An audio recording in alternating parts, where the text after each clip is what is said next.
Well, my background is I am a doctor of clinical psychology and a certified school psychologist, so I've been evaluating children for the past 25 years for special education disabilities. I'm a Pan-Africanist, former Minister of Education for Marcus Garvey's UNIA, founder of my own Pan-African movement, the International Movement for the Independence and Protection of African People. Currently, right now, we're putting the finishing touches on the first school in American history to be built exclusively by the African diaspora, the Frederick Douglass and Marcus Garvey Academy. Author of 2 books, Psychoacademic Holocaust, Special Education and ADHD Wars Against Black Boys, and Black Parent Advocate, which is here today, The Art of War for Dealing with America's Public and Charter Schools. My mother is probably the greatest influence in my life. You know, I love my mother. I look just like my mother. My mother is everything. As far as my conscious development, that began in elementary school. 3rd grade, I decided I wanted to be a psychologist. 4th and 5th grade, we had a mandatory Black history class back in North Philly. And in the 6th grade, I went to my first family reunion where I learned I was related to Frederick Douglass. And so by the time I left elementary school, I think my destiny was already set, and I never left. Wow, that's awesome. Thank you for sharing that. It's okay to clap. Absolutely. It's okay to clap. I think it's important as we establish that there are different dimensions of racism at play in our schools that impact our Black children. Can you explain the distinctions between interpersonal racism and systematic or institutional racism, and provide an example of ways that it has shown up in our schools? Well, individual racism is an example of institutional racism, because if there is no institutional racism, then individuals would not feel comfortable enough to express their own racism. So it is the context of the institution that gives white people the prerogative to show their true feelings towards Black people. So there must be an atmosphere that tolerates racism in order for racism to be expressed. Now, also, the reverse is true. Institutions are not living beings. Institutions are created by living beings. And so often what white people try to do is they try to push their racism off on the institution. It's not my fault, it's in the rules. But the rule didn't make itself. You made the rule. You built the institution. You run the system. You create the structure. So the structure, the institution, is nothing more than a reflection of the consciousness of the white people who work inside. Speak on it! Speak on it! Absolutely. And can you give me an example of how this has shown up in our schools today? Okay, on the individual level, I would probably argue that the most obvious and blatant form of racism is classroom racism. The way in which our children are criminalized on a daily basis by privileged white females who are never held accountable for their poor instructional practices and the emotional abuse that they inflict on Black children on a daily basis. Our children being called the N-word in class, for which teachers don't get fired. They do not lose their job. In addition to that, you can look at the name calling that teachers use. You can look at these instructional activities where our children are asked to act as slaves, play as slaves, imitate slaves. I saw a situation not too long ago where the white students had the Black child on a collar, on a leash, trying to imitate slavery. So I think you walk into any classroom where there's a white teacher and you're going to see the racism at play, all the way down to the colorism. You can go into a classroom and at the beginning of the year, and all the different colors might be diversely scattered around the class. But towards the end of the school year, you'll notice that towards the back of the room sits the darker children, and towards the front of the room sit the lighter children.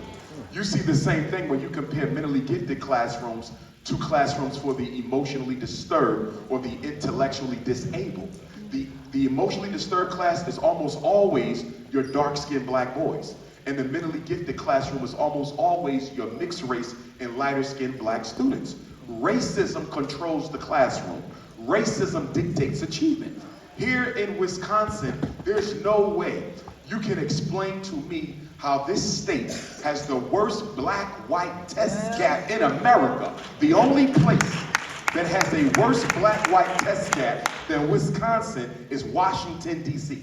And then you look on the flip side of that, only 1.8% of public school teachers in Wisconsin are black. 1.8. You can't have that type of disparity unless the power structure wants it that way. And then when you flip it over, because wherever there's miseducation, there's mass incarceration. So when you flip over the fact that Wisconsin has the worst black-white student achievement gap, flip it over, Wisconsin incarcerates the highest amount of black people in the United States. 1 out of every 38 black people in the state of Wisconsin is in prison. That's worse than Texas, that's worse than Maryland, that's worse than Pennsylvania. So what you have here is a criminal operation that is turning black people into a permanent underclass. And I would dare argue that the W in Wisconsin stands for white supremacy.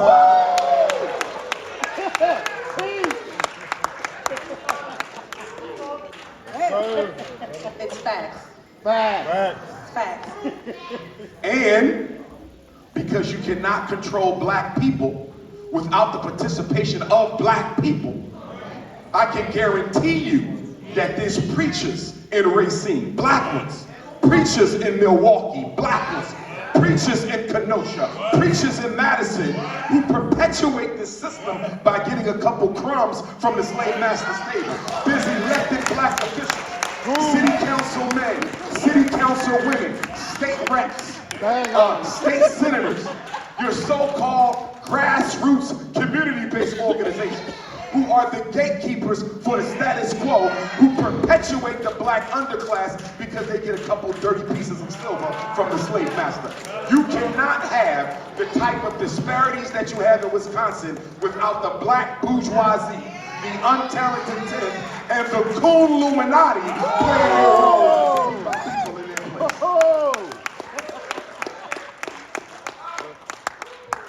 Thank you for sharing that very factual information. Dr. Umar, from your perspective, what are the top 3 factors affecting black children's academic achievement in public education? Number 1 is self-esteem. Our children have very low academic self-esteem. My pre-doctoral dissertation was on self-esteem and academic achievement. And we found that there was definitely an interaction between the way a child feels about themselves and how they achieve in the classroom. Now, if you look at the black household on one hand, a lot of our children, most of our children are being raised by the mother alone. That's no fault of hers, and sometimes it's no fault of the father as well. If he's incarcerated for a crime he didn't commit but can't afford decent, adequate legal representation, so he had to plea bargain himself into a 5 or 10 year bid, right? Because he didn't want to take the gamble of ending up in there for 30 or 40 years if he went to the jury, the white racist jury. So a lot of our children having one parent absent tend to interpret that as worthlessness. My father is not in my life because I'm not worth it. My mother is not in my life because I'm not worth it. Add to that the emotional abuse that is prevalent in economically and socially disadvantaged homes. Parents who are dealing with a lot of stress to pay the bills, okay, to take care of the children, they tend to unintentionally be more emotionally abusive. And so one of the things I try to do with our mothers and fathers and grandparents who are raising children alone, watch your mouth, because you never know the one thing you said that your child might remember for the rest of their life. And it may have been that one comment that could have destroyed their belief in themselves. So we have to look at how the black household gives birth to low self-esteem. And then when our children come into the white classroom, that abuse on their self-esteem, their self-concept, takes an extra hit, because now you have white people who are criminalizing you for no other reason than the color of your skin. You see, and I would argue that teachers commit as much, if not more, emotional abuse than parents do. Some of the things I've heard teachers say to children is worse than anything I've heard a mother say to her own child. But they're not held accountable because what operates in the schoolhouse, and every school has this, every school in the black community, I don't care where you live, has a white teacher mafia in that school. And the white teacher mafia is a group of white women who have been at that school before Jesus, right?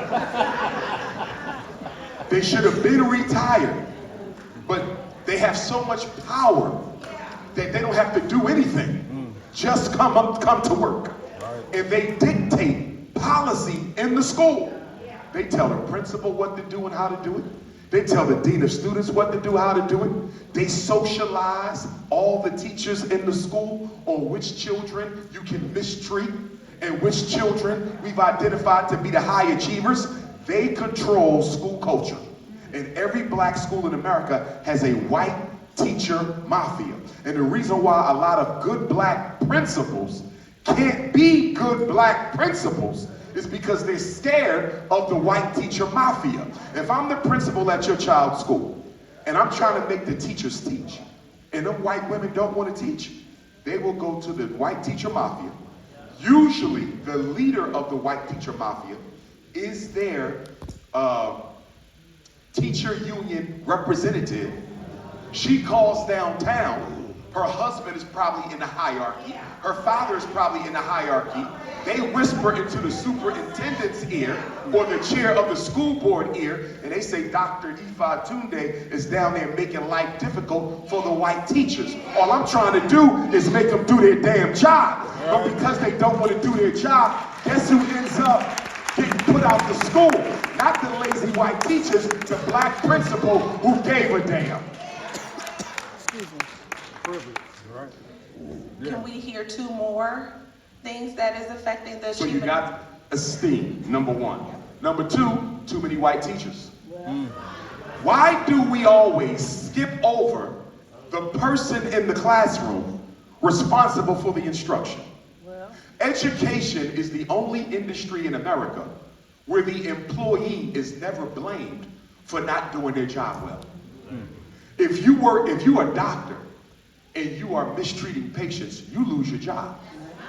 If you're a bus driver and you can't get the children to school on time, you lose your job.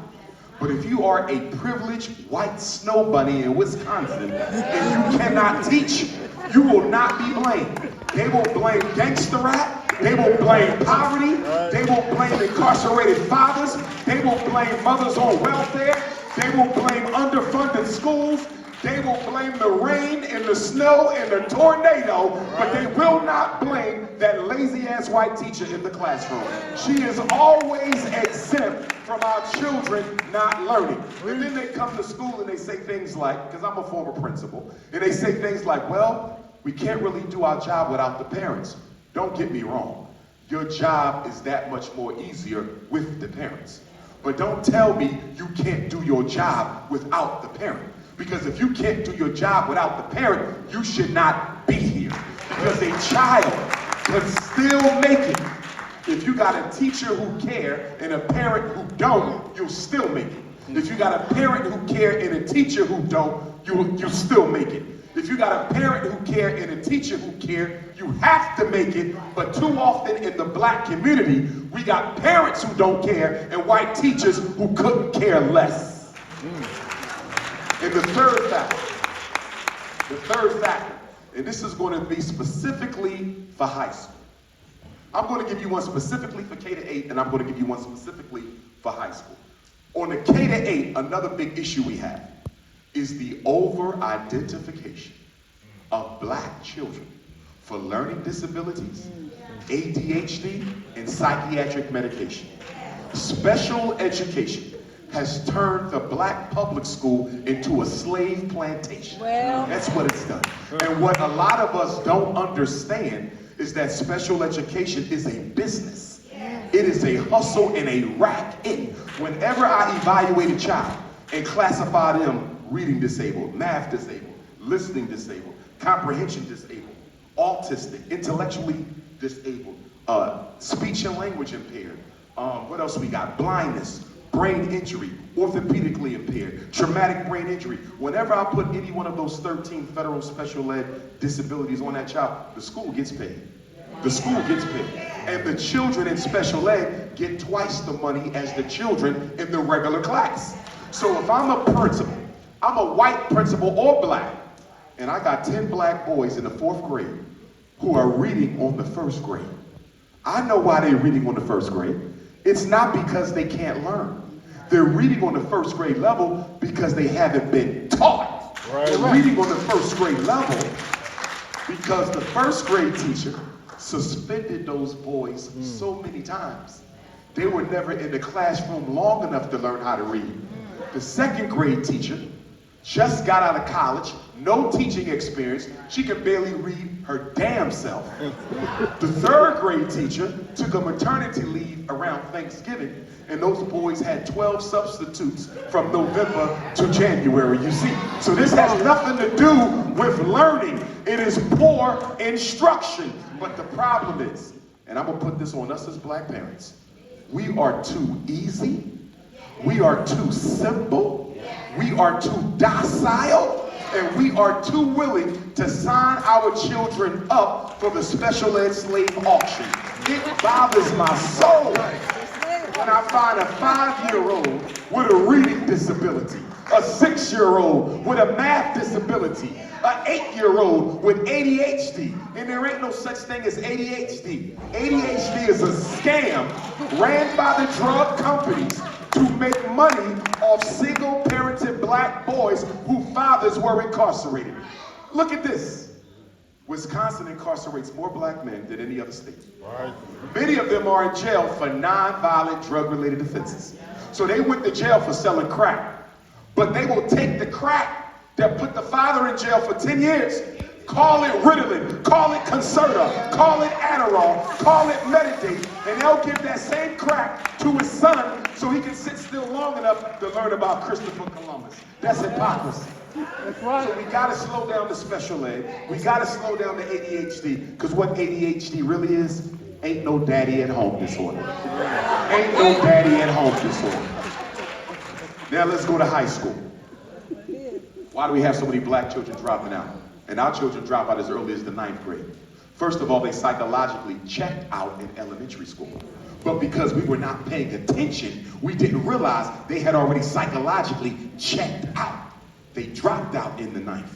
The biggest problem we have with the black high school, industrial education has been removed. We have to put the industrial building trades back into the high school. Everybody don't want to go to college. Everybody don't have to go to college. And college has become nothing more than a hustle and a scam between the white banks of America, the US government, and the white colleges of America to put every black person in Wisconsin in long-term student loan debt to the banks of America. The only thing we're getting from college is student loan debt. There's 2 million black people in this country with master's and doctorate degrees who cannot find a job. We don't need no college. What we need is that plumbing program back in the black high school. We need that electrician program back in the black high school. That auto mechanic program, that welding program, that carpentry program. Give our children the skills that pay the damn bills. Ever since they took the skills that pay the bills out the high school, you see the rise of mass incarceration. When did we start getting overly incarcerated? 1970. That's the same decade that they started taking the building trades out the high schools. That's the same decade they start taking the factory jobs out the black community. They deliberately economically castrated the black male. And then they brought white feminism into the black community and brainwashed the black women into thinking that the black man was the problem and not the United States government. What happens every day in the black community is not an accident, it is by design. Wisconsin must miseducate the black children in order to protect the privilege of the white children. Bust it up, bust it up. Dr. Umar, what do you say to colleges who say they have a hard time recruiting BIPOC populations to go into education and teach our students? That's an excuse, and I'm gonna tell you why. Whenever white people have a shortage of something, they create lucrative programs to attract people into that. If white people don't have enough teachers, they will come up with money and they will pay people to go to teachers' colleges for free.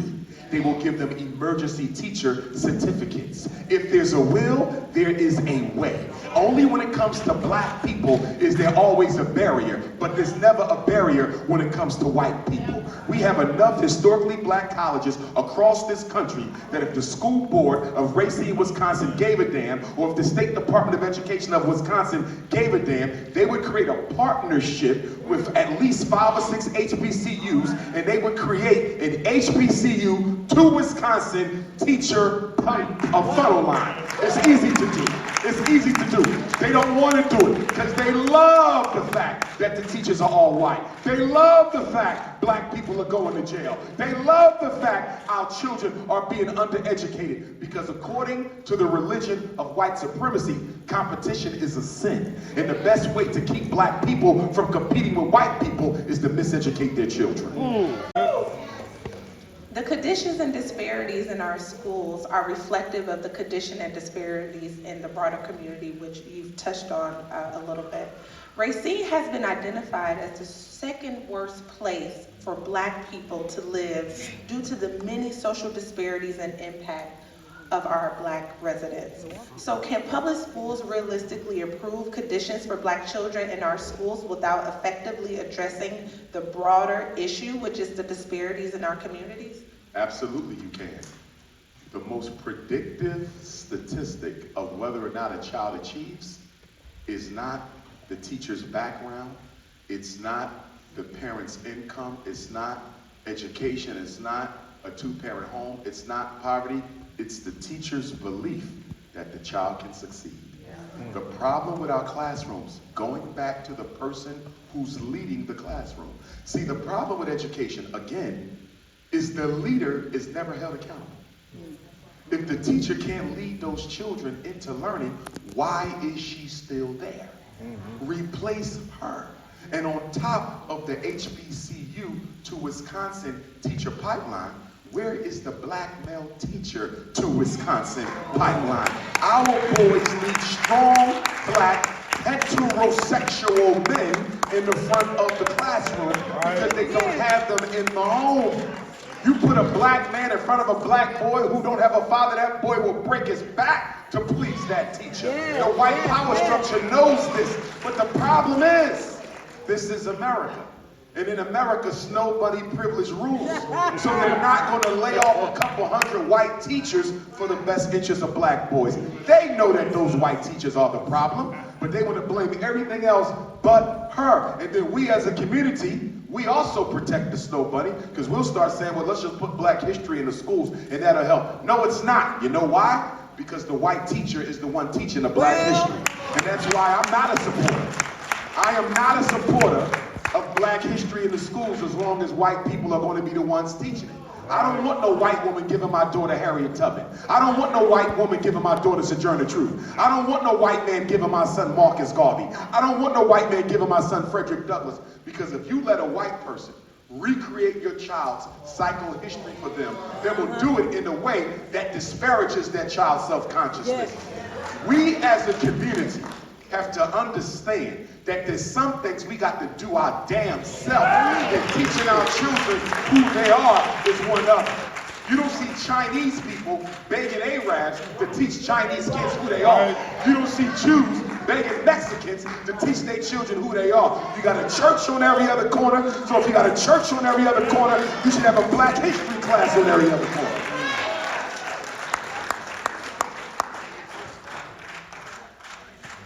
Could we as a people be prioritizing the wrong aspects of our black children's education rather than solely narrowing the achievement gap? Should we be placing a greater emphasis on closing the opportunity gap? When you say opportunity gap, give me a little bit more about that. Do you mean opportunities that they'll have after high school, or what do you mean by opportunities gap? Opportunities during their education, access to, schools that we deem are appropriate to teach our children. Okay. What should we be focusing on? We cannot fall into the plantation trap. Let me tell you what the plantation trap is. And every black school district is ran like a plantation. There's 1 or 2 or 3 high-achieving schools in Racine. 1 or 2 or 3 high-achieving schools in Milwaukee. And then what we do is we say, how do we get all the black kids a chance to go there? That's a trap, because you're not looking at the systemic problem of the fact that all the schools should be high-achieving. Because those 3 schools don't have enough seats for all of our children to go. So if you make this problem simply an access to the good schools problem, you're ignoring the fact that the bad schools are not doing their job. And you perpetuate the talented 10th syndrome, where only 1/10 of our kids end up making something of themselves and the rest of them go to poverty or prison. We got to kill that. Make every school what it should be. Because no matter how intelligent I might be as a student, that school only has a certain number of seats. So it's not about access to the good schools, it's about making the poor schools better than what they are. And the other point to that, the black-white test gap, there is one. And there's reasons for it. One reason we have control over it, the other we don't. One is the average Asian child studies outside of school about 14 hours a week. The average white child studies outside of school about 8 to 12 hours a week. And the average black child in the inner city studies outside of school 45 minutes a week. Wow. So we as a black community, to your question, have prioritized the wrong things. We prioritize football. We prioritize basketball. We prioritize talent, art, and entertainment. And don't get me wrong, talent, art, and entertainment are essential for a healthy spirit. But we should not prioritize those above academic excellence. And we do that. In black fathers in particular, I'm very disappointed in black fathers, many of whom are trying to relive their athletic ambitions through their sons. Right. You had your life. You didn't make it into the NBA. That's over with. Stop trying to live your life again through your son and let that boy do with his life what he wants to do with his life. Too much emphasis on athletics, even in the school. If I'm the star athlete, I could be fell in every class. But I will be worshipped by the principal. I'll be worshipped by all the teachers. I'll be worshipped by the local media. The athletes are the ones being praised, even if their transcript shows they ain't going nowhere but the prison. And the children who are academically excellent get no attention. And I'm not going to put all that on the school. Why don't we have our own academic honors banquet in the black community? Lord knows we got a party for everything else. Why can't we have a party to celebrate the children who succeed? So the black community has to change the way that we do business also.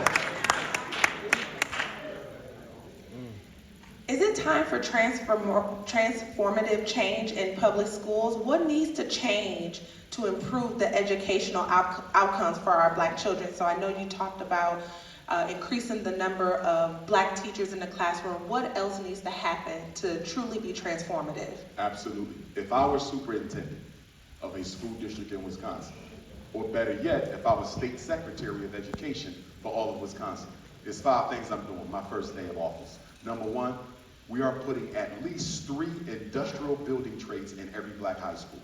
At least 3, and not just barbering and cosmetology. Because we got enough damn barbershops and weed shops. I'm tired of that. Right? So every high school want to get 3. And they're not just going to get a couple of electric classes, a couple of carpentry, because this is another game they play with us. You go to the white high schools in Racine, they get the full curriculum. So by the time they graduate, they can take their state exam to become a licensed electrician, a licensed plumber, right after high school. But you know what they do with our boys? They'll give them 2 or 3 classes. Right. And then when they graduate, they still got to go to tech school and finish the whole program. We want the full curriculum, 9th to 12th grade, so the day after graduation, they sitting for their state license. We're doing that in every high school. That's number 1. Number 2, the percentage of students in that school will reflect the color of the teachers in the classroom. Race matters and colors matters, and black people have to stop with this multiculturalism. We have nothing in common with nobody. And none of the non-white groups care about us any more than white folks do. The brown people don't care about you. Right. The yellow people don't care about you. The red people don't care about you. The white people don't care about you. But they keep on massaging our ego with terms like people of color. Right. I'm not a person of color. I'm a black man. And you're going to deal with me as a black man. And when we have a conversation, we're going to talk about solutions for black people, not solutions for poor people, not solutions for colored people, not solutions for disadvantaged people, not solutions for minorities, solutions for black people. Right. Because no other group suffers what we suffer. None of them, including the Latino, nobody suffers the way black people suffer. Because everybody came to this country as an immigrant. I came as an import. And you're going to deal with me on the basis of that. So we got to stop the colorblind situation. That's number one. Number two, I'm giving parents. Every school has a parent council who has veto power over how the curriculum is implemented and over how the money is managed. You do not have to be an expert educator to know that you're spending way too much money on a football program and not enough on the reading. You don't have to be a PhD in education to know we need more black people in this school. Community control of the black public school is a fight we've given up, and we need to pick it back up. Parents should have the final say in what that school does. The principal should answer to the parents. And I would create that parent council. 3, I would create a special education quality control review board. Every time a child is evaluated and determined to have a disability, there will be a special independent group, psychologists, educators, diagnosticians. They're going to review every evaluation to see if the school is guilty of intentionally special educating and over-educating black children. Because I can tell you right now, half the black kids in Racine in special ed do not have a disability. They had a behavior problem. They had a behavior problem. And the white teacher got with the white psychologist and got with the white principal, and they lynched that kid before the psychologist ever tested them. See, I need your parents to understand. Special ed is just like a criminal hearing before the judge. When you get off the bus in your jumpsuit and handcuffs, you're going in here to get a fair and impartial due process hearing. Is he guilty of the crime? But before you showed up in court, the public pretender, the prosecutor, the judge, they already decided your fate before you got to court. Right. They already know if you're going to jail or not. Right. That whole exercise in judiciality was nothing but smoke and mirrors. Special ed is the same way. When you show up with your son to have a conversation about whether he needs special ed, the teacher, the principal, the psychologist, they already decided he's going in special ed. And most of our kids are in special ed for behavior. And I need parents to understand it is illegal, let me say it again, it is illegal to put a child in special ed for behavior. You can only qualify for an IEP if you have a disability that affects your learning in the classroom. One of the biggest issues I'm finding, so-called ADHD kids in special ed with an IEP. And he's smarter than everybody in the regular class. What is he doing with an IEP if he can learn in the regular class? It's illegal, but our parents don't know the law, and that's why they get away with this type of nonsense. So Special Ed Review Board, industrial building trades, the black teachers will be there, will represent, the teaching corps will be the same percentage as the black student population. Quality control of special ed.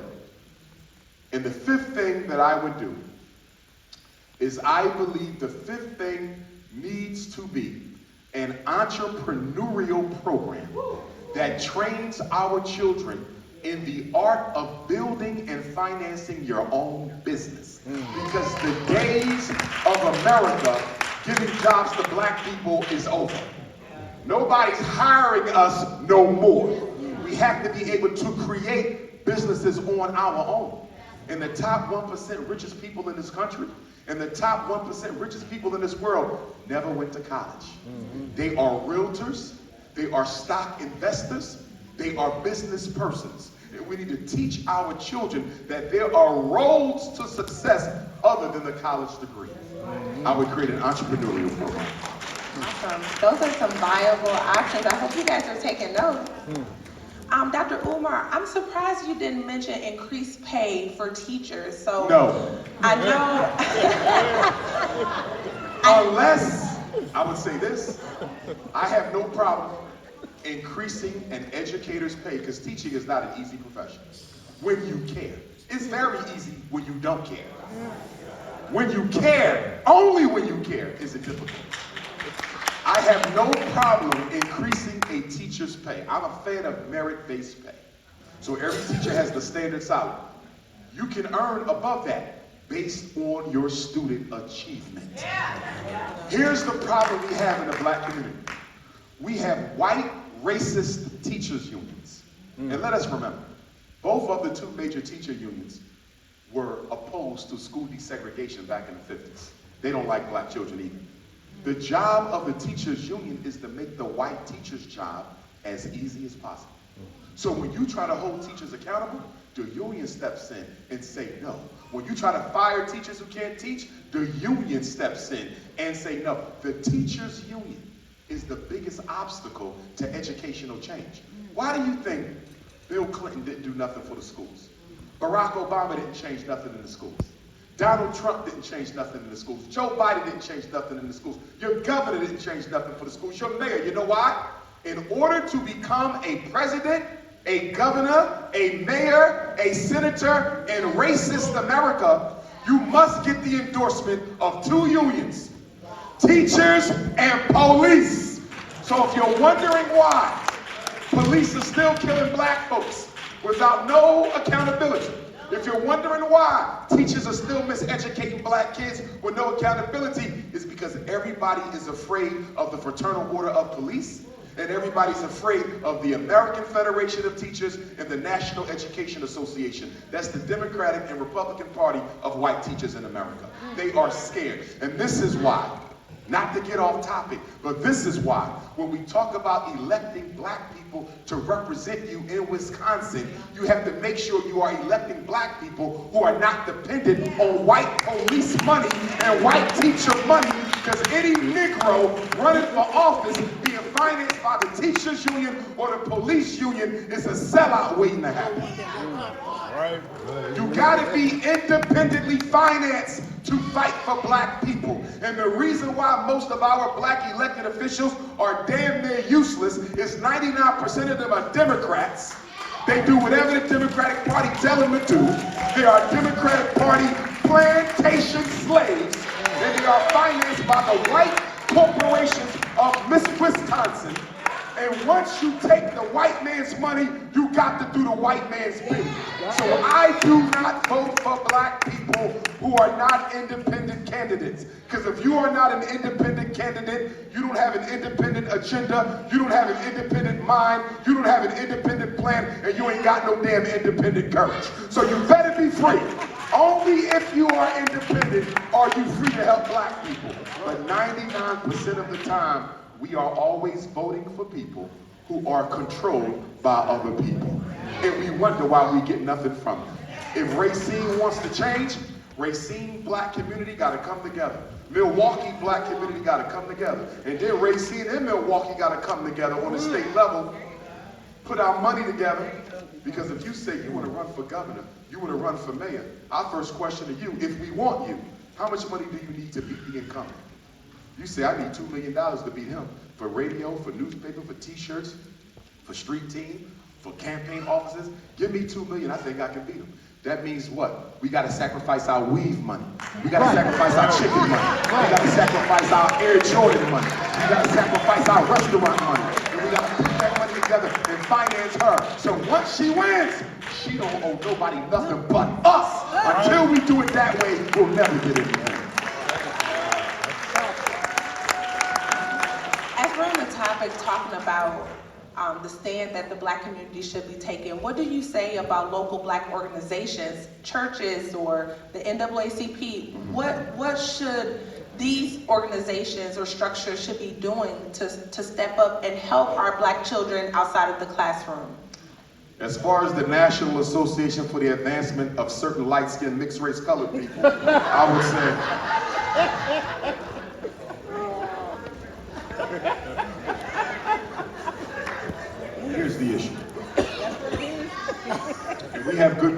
the NAACP. Just like we have good people in the Urban League. And put your hands together for the Urban League for bringing Dr. Umar in.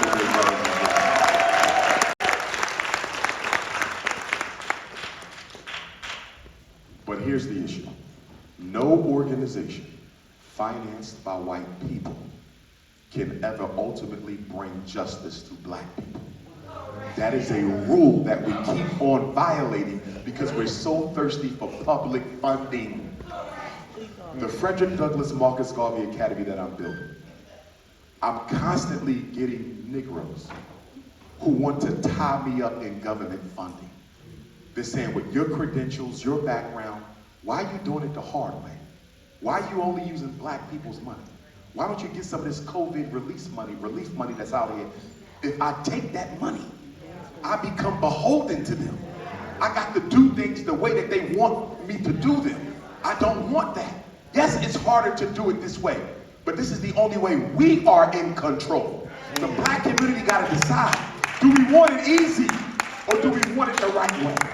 Too often we vote for easy, and easy never lasts over the long term.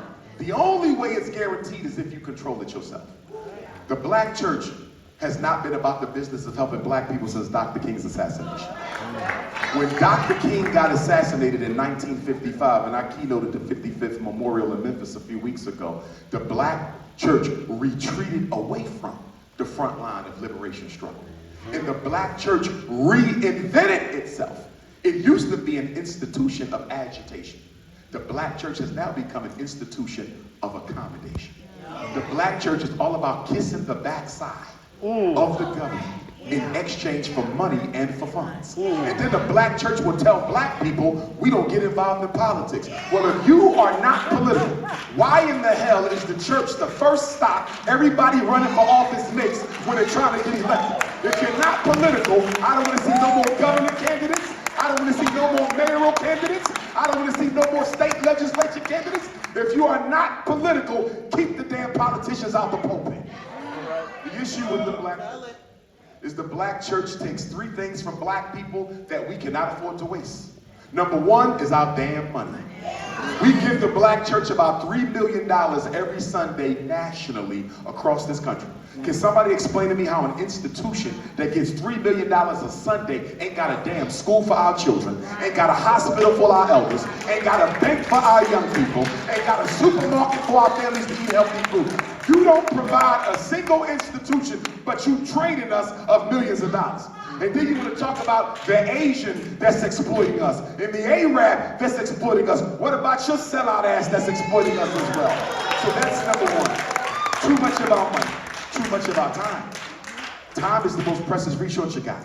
You don't get your time back, but they always want you at church. Come to Bible study, come to gospel choir, come to this, come to that. I'm not against that if you're fighting for the people. But if you're not fighting for the people and you're simply using your church to distract our people away from their real priorities, then you are an enemy of the community. Every church should have two things. Every church should have a credit union to finance black businesses, and every church should have a school to educate our children. If you don't have one or the other, you need to be shut down yesterday. And the third thing that the black church takes from black folks is too much of our hope and emotion. Why did the slave master make us go to church on Sunday on the plantation? You know why? Because all week long, the only thing that was on your mind is getting free. The only thing that was on your mind is running away.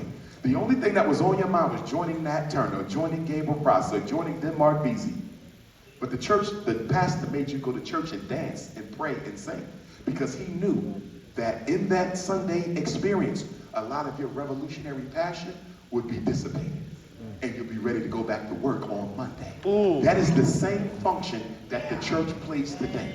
The job of the church is to drain the revolutionary spirit of the black community, to make us docile. The job of the black church is to make black people think they still winning even though they don't have a damn thing. The job of the black church is to deify oppression. The job of the black church is to make black people think God is causing their problems when it's really the white man. The job of the black church is to convince the Negro that he has to do nothing on his own and just sit and wait for providence to come to his aid. If you are truly a servant of the Most High, how can you be so comfortable with your people catching hell if you claim to be doing God's work? Any pastor that is comfortable with our people, miseducation, mass incarceration, police brutality, gentrification, economic castration, poor health, if you're comfortable with that, you are not a servant of God. You are a servant of the devil.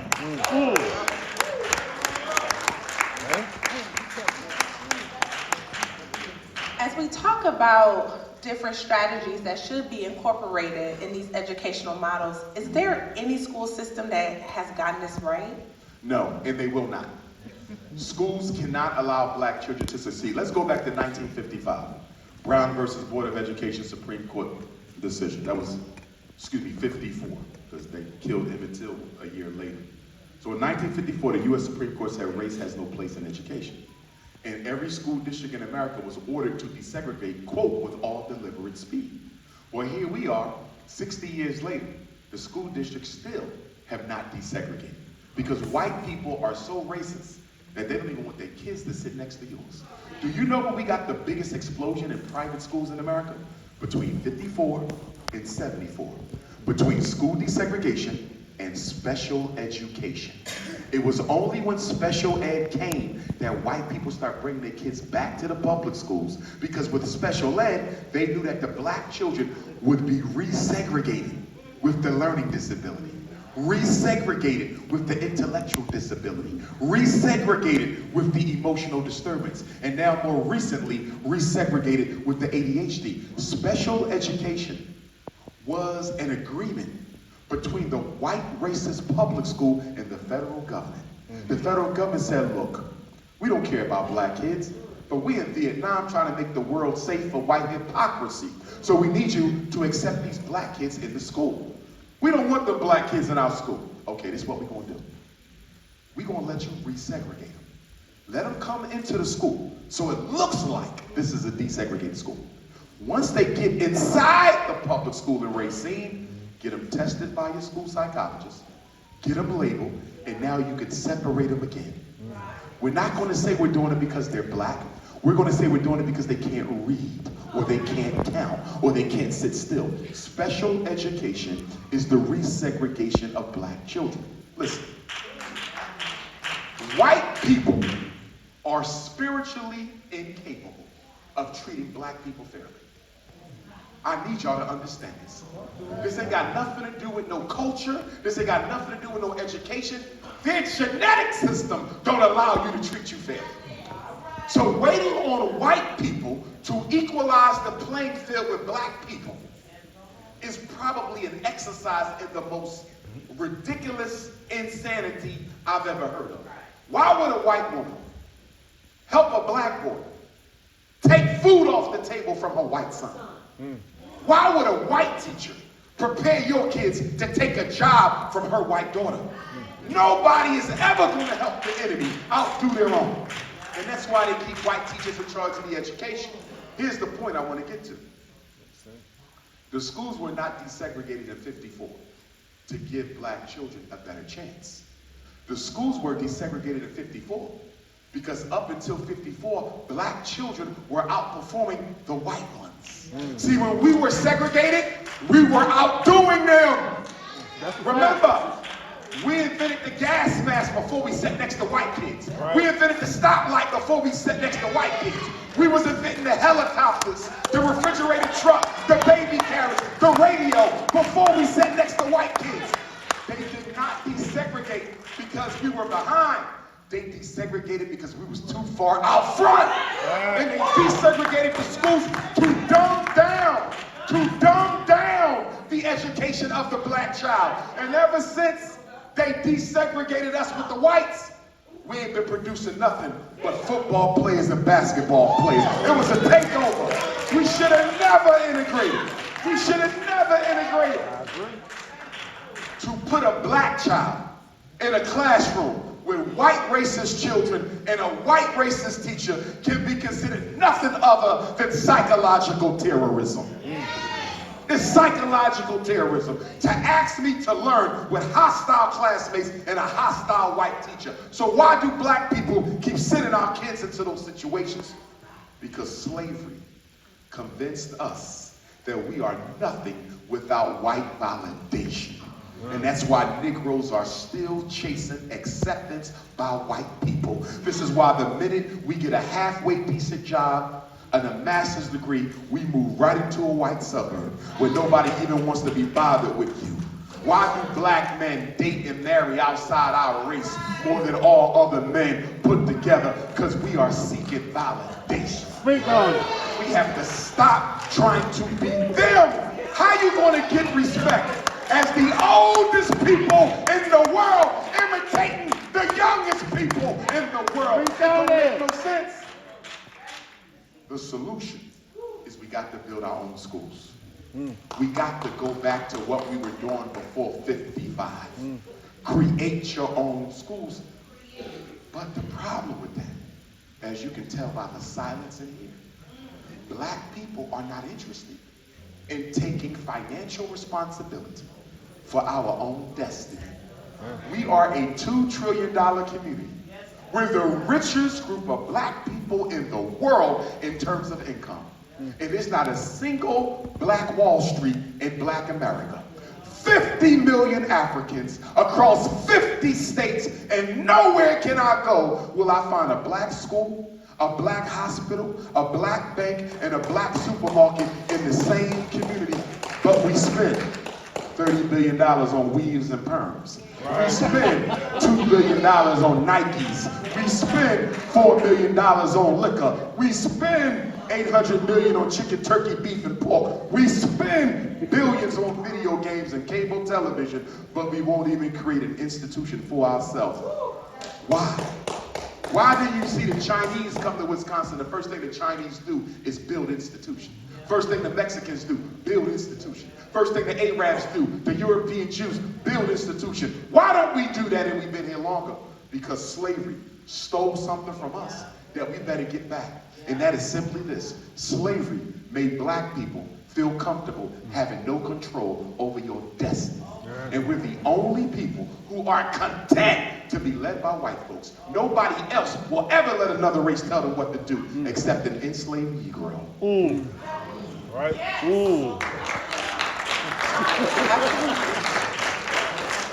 And this is why it's so critical that we all should be supporting Dr. Umar as he is building his school. And I do get a lot of love. I want to take the brothers and sisters across the state of Wisconsin. We get a lot of donations from Wisconsin. They've been riding with me. And I want to build an FDMG Racine, FDMG Milwaukee, FDMG Clap, Kenosha, yes, FDMG yes. Green Bay. And I'll tell you this. In my school hunting, you know what I found? Because in Detroit, they got all kinds of schools. They never gave me access to them. In Chicago, they got all kinds of schools. They never gave me access to them. What I learned was, even though you have cities with a lot of abandoned school buildings, they're not selling them to black people. They're holding them for the white gentrification. You understand me? Yes, sir. They're holding them. When I was in Detroit, they gave me a list of schools that was available. It was the worst conditioned schools.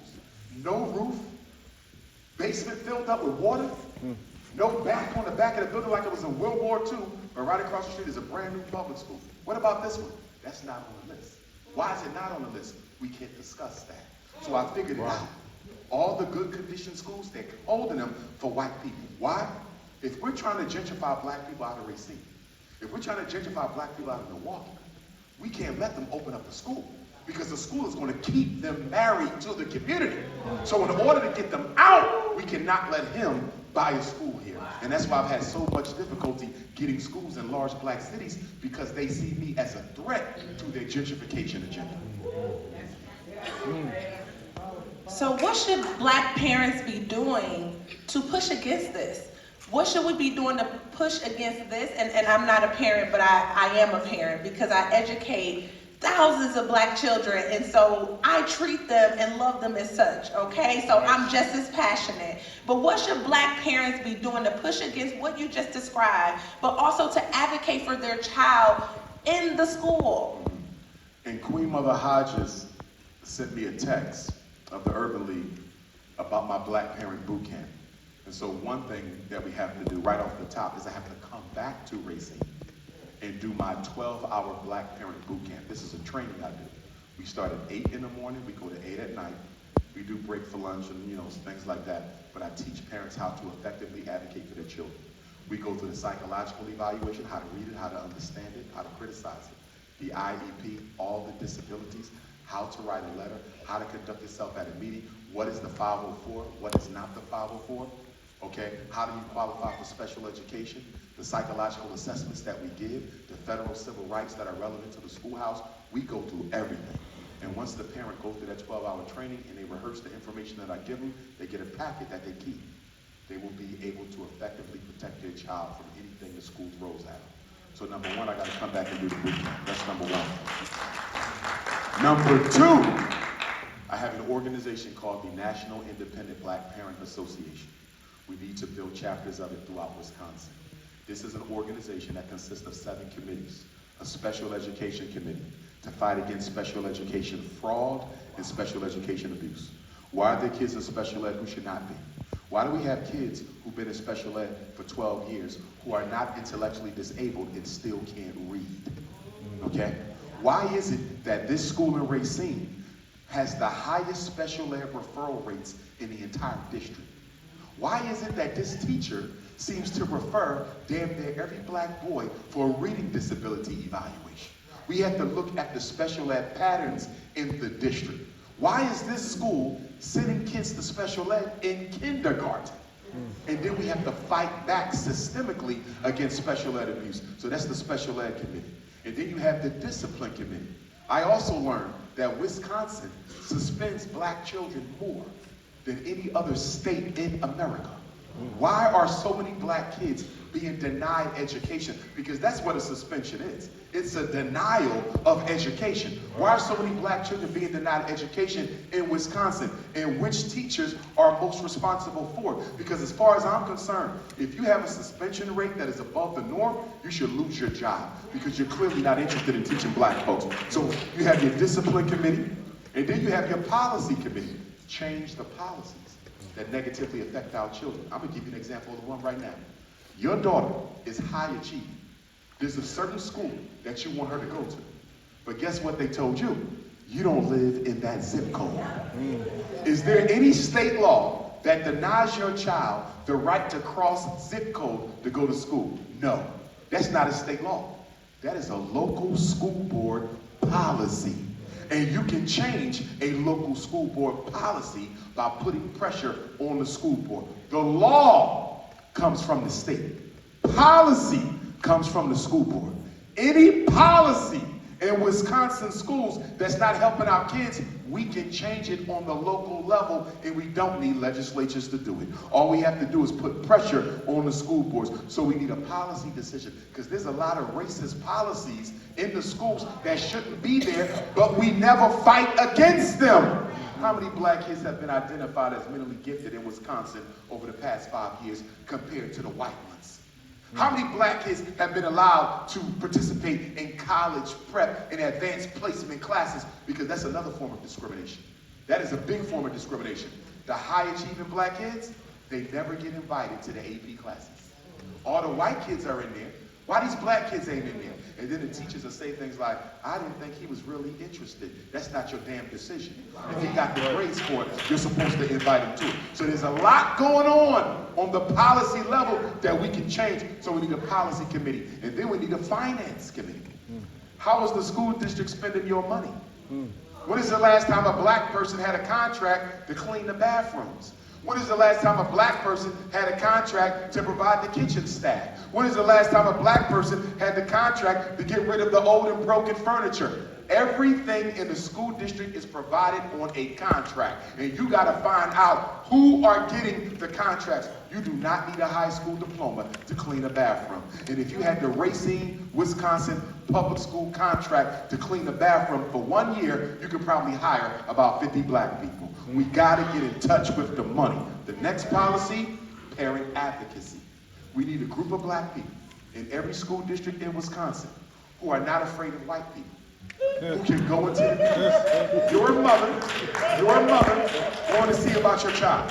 I'm your advocate from the Racine National Independent Black Parent Association. I go with you. When they say something that's illegal, I'll let you know that. When they tell you what your options are, I tell you the other options that they never even mentioned. We need some of y'all to be advocates, and that's why I got to come back and do the advocate training. And then we need a homeschool committee.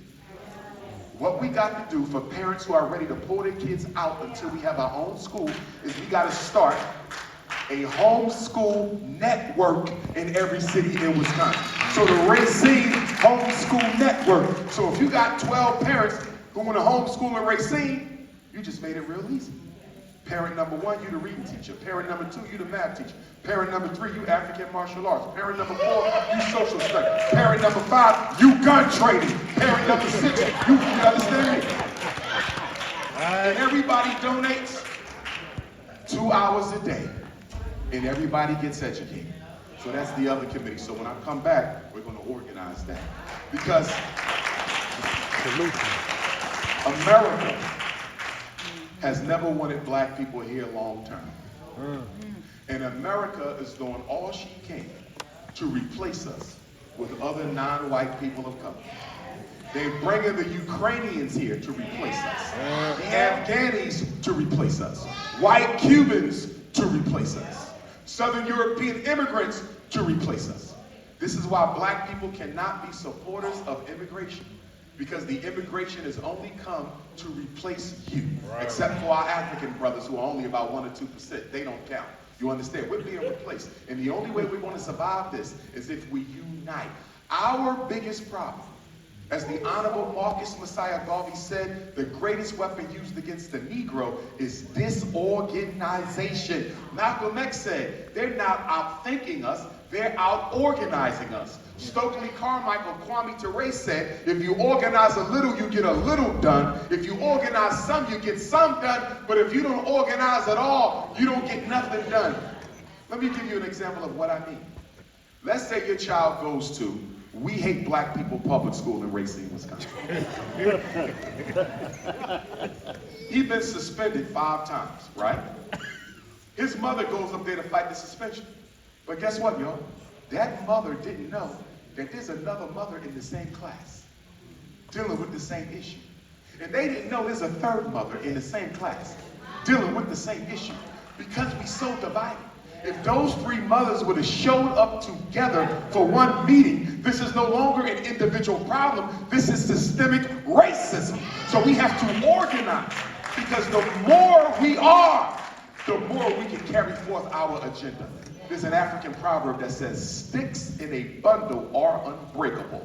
You may be weak alone, but we strong together. And we as black people have to learn how to stick together, because nothing will change until we hate racism more than each other. Now, I want to give your parents here 3 things. 3 things that you better do. Number 1, never go to a school meeting by yourself. Black father, bring the mother. Black mother, bring the father. If the mother or father ain't there, bring your cousin, bring your sister, bring your brother, bring your best friend, bring the godparent. But you cannot afford to show up to a meeting about your child alone. You know why? Because you need a witness. Because guess what? The principal going to show up with the vice principal, the principal intern, the dean of students, the school social worker, the school counselor, the school psychologist, the homeless school coordinator, the math teacher, the window washer, the trash man, the football coach. And why do they show up with a dozen or more people for one black mother? To intimidate you, to bully you, to make you uncomfortable so you just sign and get out.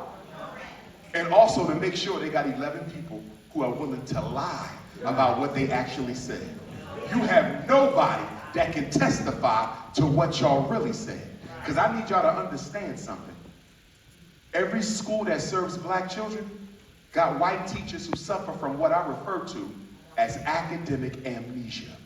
You know what academic amnesia is? Where you promised a black mother you wasn't going to suspend her son no more without having a conversation with her, and you did it again. And then when she brings it up to you, you said you wasn't going to suspend him no more. I don't remember saying that.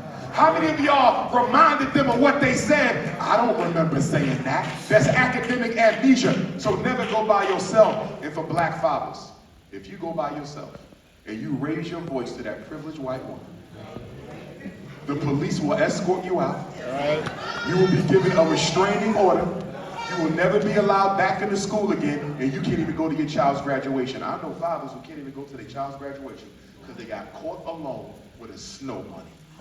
Never get caught alone with a snow bunny. Always bring somebody with you. And black woman, if you can't find no men to go with you, go to the corner and get some of the corner boys. Get Mike, and Ray, and Tay, and tell them you need them for an hour. Tell them to show up. Cornrows, wife beaters, tattoos, smelling like 20 hours of marijuana. Bring them right up in there with you. And intimidate the white folks. They want to intimidate you, intimidate them right back. Because there's no room. There's no room on how many people you could bring to a meeting. You could bring 5, you could bring 10, you could bring 20. And when they say, is there a reason why you brought so many people? Yeah, this is his whole family. We make decisions as a family. Right? So that's number 1. Number 2, having a lazy black parent is like having no parent at all. You must document and write everything. Whenever you go into the school, have a notebook. If you ain't got a notebook, have your cell phone on a record. Record everything. You know why? Because when you're done with that meeting, guess what you're going to do? You're going to get the email address. Whoever, principal email, vice principal email, teacher email. I need your email address, please. And you're going to send a summary follow-up of your interpretation of what y'all just talked about. Based on the conversation we just had. You're going to stop putting my son in time out. And instead, you're going to talk with him, and you're going to call me up, and we're going to have a 3-way conversation, or we're going to meet after school. You have told me that you promised to stop sending my son to the principal's office. Please tell me if I'm incorrect in understanding what you just said in this meeting. Documentation will save your child. Oh, you said Johnny had a good day today. Thank you for that. Johnny had a good day. Thank you for that. Johnny had a good day. Thank you for that. Then on Friday, Johnny get into a fight, and the teacher tells the principal he's been horrible all week. Wait a minute. I sent you an email Monday. Johnny had a good day. Tuesday, Johnny had a good day. Wednesday, Johnny had a good day. But if you do not document, they can lynch your child. You should have a folder. If you got 3 kids, you got 3 binders. You got 5 kids, you got 5 binders. Keep your paperwork in order. Every suspension, every pink slip, every midterm report, every report card, test score, IEP, invitation to the IEP, psych report. The biggest problem I have when I help our parents, they ain't got their paperwork together. Dr. Umar, my son is in 8th grade. He still can't read. He's been in special ed since kindergarten. Send me the evaluations. I don't have them. How are we going to fight them if you're not even organized? If you care about your children, you will keep your paperwork together. And if you don't have your child's paperwork, and this is in my book outside that you're going to purchase when you leave here, but if you don't have your child's paperwork, all you have to do is write a letter to the principal requesting it. There's a law. FERPA 1974. Write it down. FERPA 1974. Family Educational Rights and Privacy Act of 1974. It gives you a complete copy to anything in that school that has your child's name on it. All you have to do is write a letter. Dear Principal Slurbanowski, my son Raekwon is a 3rd grader at We Hate Black People Charter School. I'm requesting a complete copy of my son's academic record to include report cards, test scores, special ed, evaluation, teacher notes, standardized testing. I understand you have 45 days to provide me with my copy of my son's records. Please let me know if there's a cost associated with this request. They cannot charge you for the service, but they can charge you for the copying.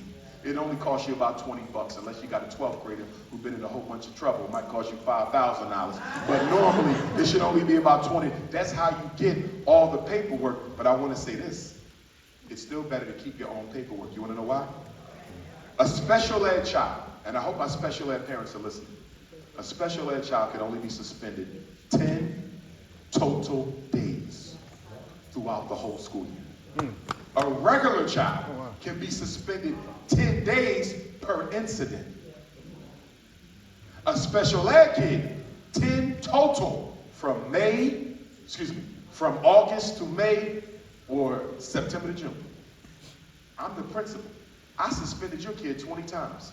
But guess what? I didn't put him in the computer because I know it's illegal.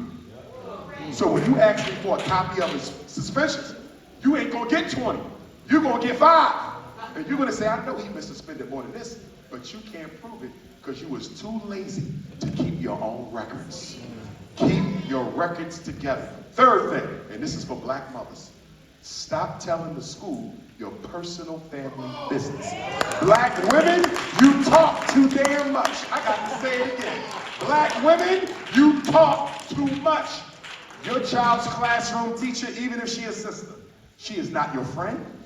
She is not your life coach. She is not your confidant. She is not your counselor. The school is an extension of the prison system. And the principal is the new warden, and the teacher is the new police officer. And anything you say to the teacher can and will be used against your child. Stop yakety yak. My son father in jail for 10 years. My other son father, he dead. I'm living in my mama's basement, me and my 5 kids trying to make ends meet. I'm a recovering crack addict. Why are you telling her that?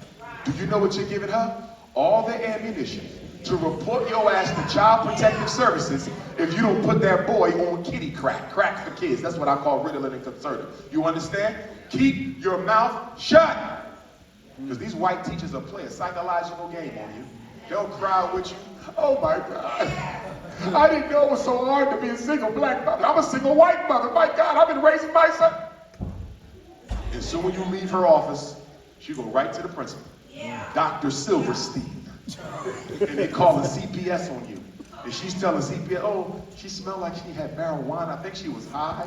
Her sons come to school dirty. They don't do their homework. I call home, I don't get a pickup. I really don't think she can take care of them kids on her own. And they're going to take your kids. And when they come, they don't take one kid, they take them all. And then they're going to give them to some white folks in the suburbs to raise. And you might not never get them back because black people tend not to get their kids back. White people get their kids back. They want to keep our kids from us forever. Destruction of the black family. So keep your mouth shut because the teacher is a mandated reporter and that's the last person you need to be telling your business to. Another rule, don't sign nothing that you can't understand. That sounds simple, don't it? So why these people be signing papers that they didn't even read? Why would you sign something you didn't even read? Why did you sign something you didn't even understand? I'm going to make sure every last one of you got my cell phone number. So you know what you do in the future? They give you something, you don't understand it, take a picture, text it to Dr. Umar. Dr. Umar, I don't understand this. And I'm going to say, you know what that is? They're trying to put your kid in special ed, but they're not using the word special ed because they know Dr. Umar was in Racine on April the 22nd. If you ever have trouble understanding the paperwork, you call me. Send me a copy of the paper. I charge $75 for a consultation. Time is not an issue. You're going to email me all of the evaluations, all the IEPs, all the paperwork. I'm going to call you up, or we can do Zoom if you want to look at me, and then we'll go through all the paperwork, and I'll tell you exactly what to do to reverse this. If your child was evaluated and you don't agree with the evaluation, you have a right to a second opinion. It's called the Independent Educational Evaluation. So don't tell me they said your child was reading disabled and there was nothing you can do. I just told you you have a right to a second opinion and you choose the psychologist who's going to do the testing and the school district has to pay for it. Your child been in special ed 5 years, still not learning? Guess what? You can make Racine public schools pay for your special ed child to go to a private school. If a parent can prove that the school failed to provide their special learner with a free and appropriate public education, you can make that district pay for your child to go to a private school. There's all kind of rights, there's all kind of laws, but you got to know them to effectively advocate. That's why I'm gonna come back for the training. That's why you're gonna get my book. Before you go to the next question, take my cell number now. Take your phone out, you get my number right now. Some of y'all are not reaching for your phone, and you're the main one who should have it. But anyway, it's always the ones who should have it who don't reach for it. Phone number 215-989. Somebody paid their phone bill, turn the volume down. 215-989-9858. Area code 215, I'm based in Philadelphia, 989-9858. That's my cell. Text me, I do not answer the phone, text me. If you need to email me, you already got your documents ready, you sending them. My email address is my name, DRUMARJOHNSON. One word, Dr. Umar Johnson, no period after doctor. Just DRUMARJOHNSON@yahoo.com. That's where you get your stuff scanned. Go to Kinko's or FedEx Print, give them your paperwork, tell them I need all this scanned on a flash drive. Get all your documents on a flash drive in the case of a fire or God forbid, or the house get flooded out. You gotta have all your paperwork on a flash drive. Take them to any print company, they'll put all your stuff on a flash drive, and then you just email all that to Dr. Umar, so I have the paperwork for when we do our consult. Now I told you I charge $75, but there's one consultation I do for free, and guess what that one is? Intellectual disability. If your child was evaluated and determined to be intellectually disabled, I do not charge at all to review that with you. You know why? Black boys are 4 times as likely as white boys to be called retarded when they are not. And it's the most stigmatizing label in public school to tell a kid you are intellectually disabled. It's worse than emotional disability, it's worse than ADHD, it's worse than autism to tell a kid you're retarded. And once you tell a kid that, they internalize that, and it creates a glass ceiling on their potential in life. So if your child is walking around with an intellectual disability diagnosis, let's do that consultation ASAP. It's all up to you. You have my number, you have my email. Those are my personals too. Nobody checks them but me. Ladies, keep it clean. The other thing I wanted to say,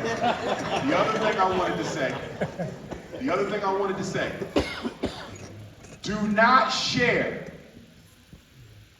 the diagnoses with your children. I don't understand why black folks be telling black kids what white folks think about it. If you want to believe your child got a reading disability, you believe it. You don't tell that baby that. If you want to believe your child got ADHD, you believe it. You don't tell that baby that. If you want to believe that child is emotionally disturbed and comprehension disabled, you believe it. Don't you tell that child. Because before you told them, they believed in themselves. Before you told them, they kept trying hard. The minute you told them, you just took all the air out their self-esteem balloon. Right. And on top of that, can you prove a reading disability? No. Can you prove a math disability? No. Can you prove conduct disorder? Can you prove ADHD? Hell no. There ain't no x-ray. There ain't no CAT scan. There ain't no MRI. There ain't no urine sample. There ain't no blood sample. There ain't no saliva swab.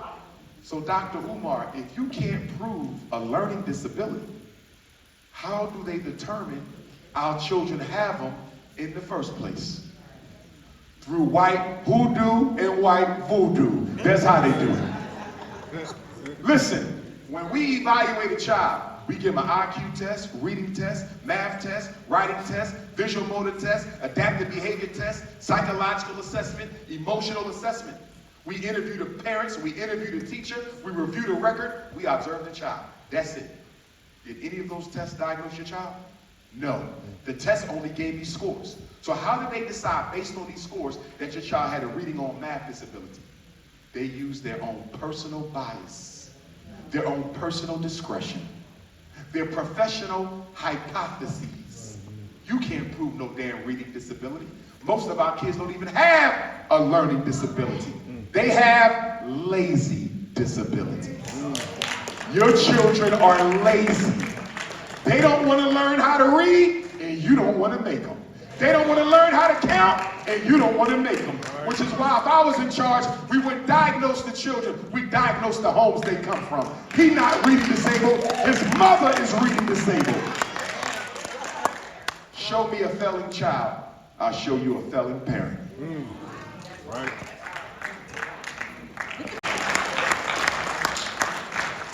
So we've just spent. But I don't want to dump. 10 seconds, I'm going to shut up for you. No, you're fine. I don't want to dump everything on our single mothers because I know they're raising more than 66% of our kids on their own. And for my single mothers in here who's struggling with your kids, reach out to Dr. Umar. I will help you, and I'm not going to ask for nothing in return if you understand what I'm saying. But I do want to say that the black community has to do a better job of supporting our single black mothers. I'm so sick and tired of the single black mother being made the scapegoat for everything going wrong in our community. How you want to blame a mother working multiple jobs, raising multiple children with multiple responsibilities, and then on top of that, she got her own medical and psychological issues she's dealing with. And we'll dump everything on her, but you won't dump nothing on the black church. You won't dump nothing on the black politician. You won't dump nothing on the black businessman. You won't dump nothing on the black community-based organization. Last time I checked, there's an African proverb that says it takes a village. Yes. It takes a village to raise a child, not a single mother. So when that black boy goes to jail, when that black boy drops out, when that black boy can't read, when that black boy takes a life, don't you dare point at the black mother. Point at all of us. United we stand, divided we fall.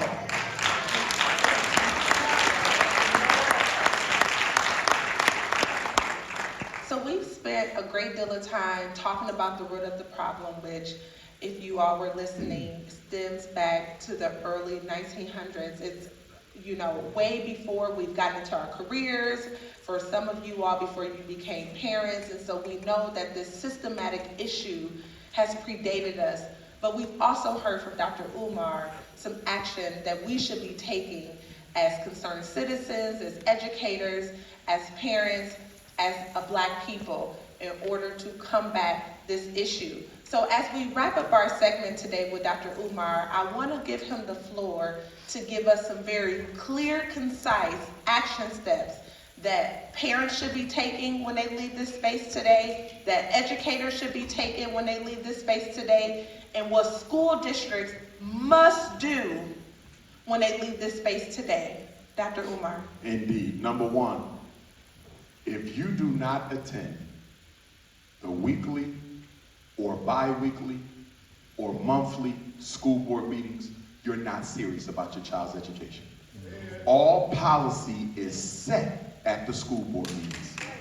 And guess where you can go in America in a black community and find the lowest amount of black people at a public school board meeting. We do not go, but the white folks are there getting them contracts. The white folks are there getting them policies. The white folks are there redirecting resources away from the black schools to the white schools because you don't show up, and they like it that way. You have to show up, and you also have to show out. If all y'all showed up one time wearing the same t-shirt, you ain't even got to open your mouth, you will change the whole dynamic of the school board meeting. You have to get involved. Black parents, you have to go to back to school night. You have to go to report card conferences. As much as possible, we want both parents together. I'm so sick and tired of us having no problem laying down, making these children, but we can't stand up and raise them together. If you can't stand up and raise them together, stop laying down and making them together. Stick together when it comes to the child. And black mother, let the father lead the discussion if he's strong and if he cares. Because too often I'm seeing the black mother interfere with the black father's right to advocate for his son. Because as a rule, black mothers, y'all still haven't figured white women out yet. Y'all think they're the white version of you, and they're not. You think they naturally care about children because you do. You think they wouldn't shaft your child just because he's black. Well, let me explain something to you about the philosophy of white supremacy. Under the philosophy of white supremacy, black mother, all black males are a threat to the status quo. Every black male is the enemy. And white people do not discriminate between a 3-year-old or a 13-year-old. They don't discriminate between a 5-year-old or a 35-year-old. So if your son is black, I don't care if he's 3, 4, or 5, he will be treated as harshly as a full-grown male. You better understand this, and you better start being more effective with the discipline in your household. Too many black boys are being handicapped by black parents who are not teaching them discipline. And what is Dr. Umar's definition of discipline? The ability to do what you don't want to do when it has to be done, whether you like it or not. It is your job as a black father, black mother, grandparent, foster parent, adoptive parent to teach your child discipline, emotional, intellectual, sexual, financial, and otherwise. If a black male leaves your house without discipline, the white power structure is waiting to trap him up. Go into any prison in Wisconsin, and you know what every inmate has in common? Discipline failed somewhere in life. A black boy cannot afford to be raised without discipline. Teach him. Also, for those of you with preschool kids, do not wait until kindergarten to start teaching them. They should show up in kindergarten already knowing the alphabet, their numbers, their letters, their sizes, their shape. They should be able to write their name, your address, your phone number. There's nothing more disgusting and embarrassing than walking into a kindergarten classroom with a 5 or 6-year-old black boy or girl who can't sit still because they never had to at home. Can't write their name because they never had to at home. Never seen the alphabet before, but they know every rap song. Got a pair of baby Balenciagas, Gucci flip-flops, gold chain around their neck, cologne. What are we doing? Right.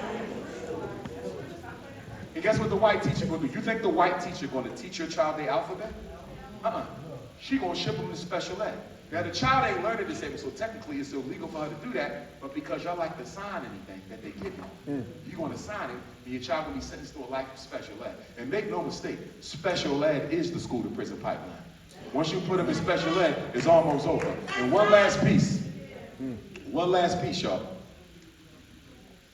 If your child has a disabling condition, but doesn't need special ed, they should get a 504 plan. I talk about this in my book. If you need to consult with me on it, you can. If your child got ADHD, which doesn't exist, and you should have never got him evaluated for it, but if he has it, you tell the school, my son don't need an IEP. He needs a 504 plan. A 504 plan is an accommodation plan schools are required to give to children who have disabilities that affect their functioning in school, not learning. If they got a learning problem, they need an IEP. If they have a functioning problem, they get a 504. Your son got straight A's and B's. He has ADHD, ain't no daddy in a home disorder. Or maybe he got artificial diet at home disorder. Or maybe he got ain't no discipline at home disorder. But he got ADHD. He got A's and B's. He don't need an IEP. He need accommodation. He need a one-to-one aid. He need a behavior plan. He need regular breaks from class. He need extra time to take his tests. He needs to take his tests in a different setting. He don't have a learning problem. He's A's and B's.